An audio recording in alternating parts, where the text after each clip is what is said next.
The death of Charlie Kirk has been circulating on the internet for the last couple of days here, and many people may still be in shock or overwhelmed.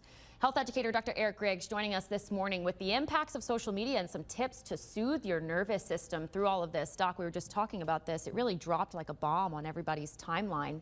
Suddenly you're scrolling and you watch an assassination in real time. Yeah, it's tough because and you don't know what to expect, and the body experiences this in isolation.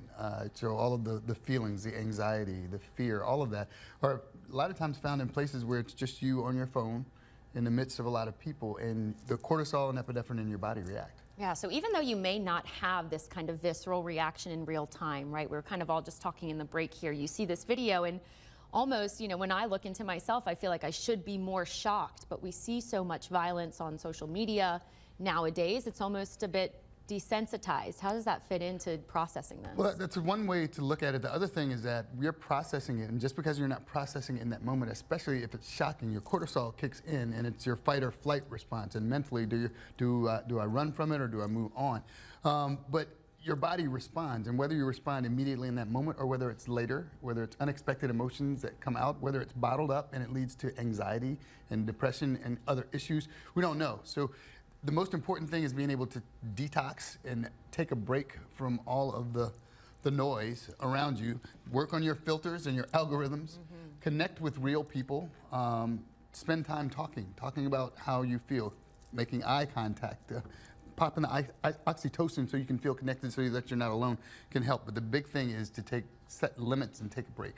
You mentioned this term earlier, doom scrolling, right? I think we all kind of have a little bit of familiarity with this, and I find it gets really, you know, compounded by you get this drop of information on you, right? We see this video, and I found myself for the subsequent days having to refresh. What's the latest update? I need more information. I need new information, and it's kind of inherent, right? We're curious people. We want to know what happens next.